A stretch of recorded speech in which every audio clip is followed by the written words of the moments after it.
Hello friends, welcome to my channel. Friends, ఈరోజు psychology practice bits child development అనే topic నుంచి కొన్ని bits practice చేద్దాం. చూడండి, ఇక్కడ ఫస్ట్ వచ్చేసి క్రింది వాటిలో నైతిక వికాసాన్ని అధికంగా ప్రభావితం చేసే వికాసం ఏమిటి? భాషా వికాసం, సామాజిక వికాసం, ఉద్వేగ వికాసం, సంజ్ఞానాత్మక వికాసం. ఇక్కడ ఆన్సర్ వచ్చేసి సంజ్ఞానాత్మక వికాసం. 2.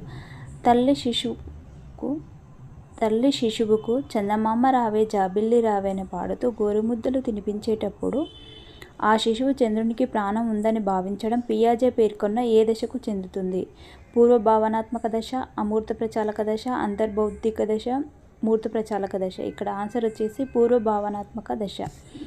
3 వచ్చేసి భారతదేశానికి రాజధాని న్యూఢిల్లీ అని చెప్పిన తర్వాత న్యూఢిల్లీ ఏ దేశానికి రాజధాని అని అడిగితే సమాధానం చెప్పలేని మోహిత్ ఏ దశలో ఉన్న విద్యార్థి? అంటే ఫస్ట్ చెప్పినా కూడా మళ్ళీ రిపీట్గా చెప్పలేకపోతుండో అతను ఏ దశలో ఉన్నాడనేసి ఇక్కడ అడుగుతున్నారు. మూర్త ప్రచాలక దశ, పూర్వ ప్రచాలక దశ, అమూర్త ప్రచాలక దశ, నియత ప్రచాలక దశ, నియత చాలక దశ. ఇక్కడ ఆన్సర్ వచ్చేసి పూర్వ ప్రచాలక దశ. క్రింది అంశాల్లో ఇంద్రియ చాలక దశ లక్షణం కానిది? ఇక్కడ కానిది అని అడిగింది ఫ్రెండ్స్.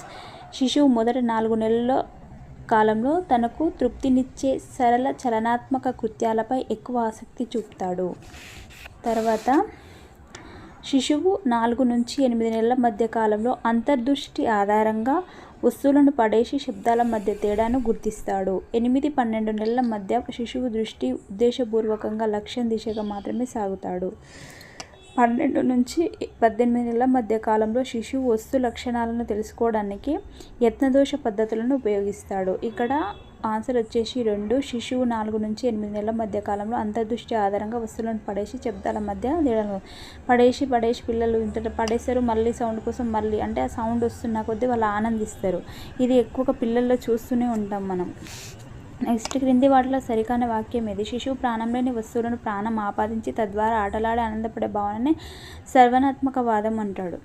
నెక్స్ట్, పూర్వ భావాత్మక దశలో శిశువు ఒక వస్తువు నిజమైనది కానప్పటికీ నిజమైన వస్తువులాగా భావించడం అనే భావనే ప్రతిభావాత్మక ఆలోచన. 3. ఒక వస్తువు ఆకారాన్ని మార్చినా, స్థితిని మార్చినా దాని గుణం కూడా మారుతుంది. దీన్నే కన్జర్వేషన్ అంటారు. ప్రతి తార్కిక ప్రచలనాన్ని తిరిగి చేయవచ్చు అనే భావన లేకపోవడమే అపర్యాత్మక భావన లోపం అంటారు. ఇక్కడ ఆన్సర్ వచ్చేసి కానిది. సరికాని వాక్యం అడిగిండు. ఒక వస్తువు ఆకారాన్ని మార్చినా, స్థితిని మార్చినా దాని గుణం కూడా మారుతుంది. దీన్నే కన్జర్వేషన్ అని అంటారు. పుట్టినప్పుడు తలను నిలపలేని శిశువు 4 నెలల వయసు వచ్చేసరికి ఎలాంటి శిక్షణ లేకుండా తలను నిలుపగలుగుతాడు. అయినా ఈ శిశువు 4 నెలల్లో తల నిలుపుటకు అనున్నది దీనిని తెలియజేయును. పెరుగుదల, వికాసం, పరిపక్వత, అభ్యసనం. ఆన్సర్ వచ్చేసి పరిపక్వత. 7.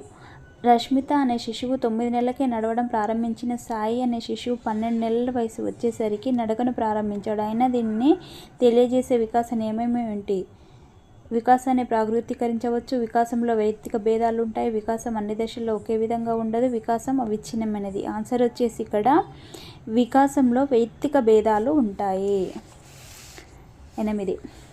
రామారావు అను గణిత ఉపాధ్యాయుడు 3వ తరగతి విద్యార్థులకు ముందుగా వృత్తాలు గీయడం నేర్పించి తర్వాత త్రిభుజం, చతురస్రాలు గీయడం నేర్పుతున్నాడు. అయినా ఆ ఉపాధ్యాయుడు అనుసరించే వికాస సూత్రం ఏది?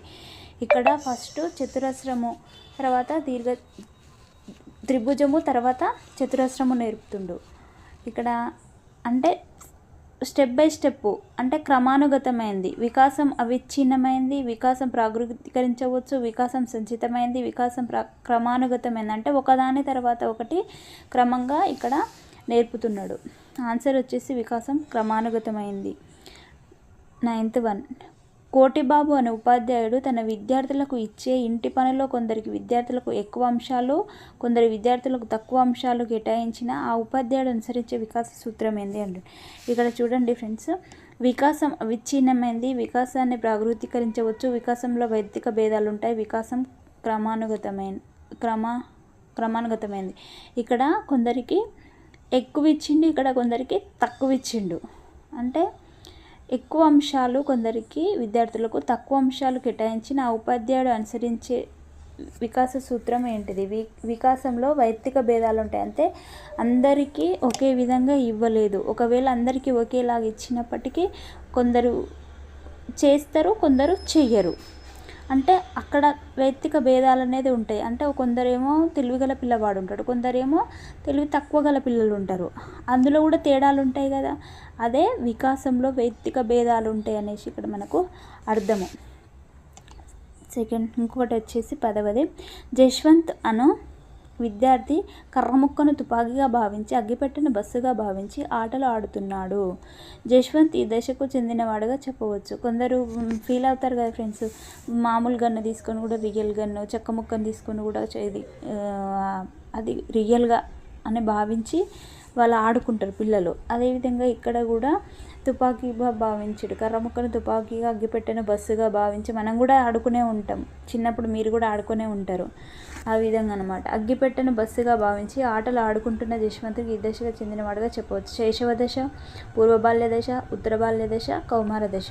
ఇక్కడ ఆన్సర్ వచ్చేసి పూర్వ బాల్య దశ. నెక్స్ట్, దర్పిత తన చెల్లెలైన ఆసినికి హోంవర్క్ చేయడంలో సహకరిస్తుంది. అయినా దర్పితను ఈ దశలో చెందినదిగా చెప్పవచ్చు. శైశవ దశ, పూర్వ బాల్య దశ, ఉత్తర బాల్య దశ, నవజాత శిశువు. ఆన్సర్ వచ్చేసి ఇక్కడ శైశవ దశ.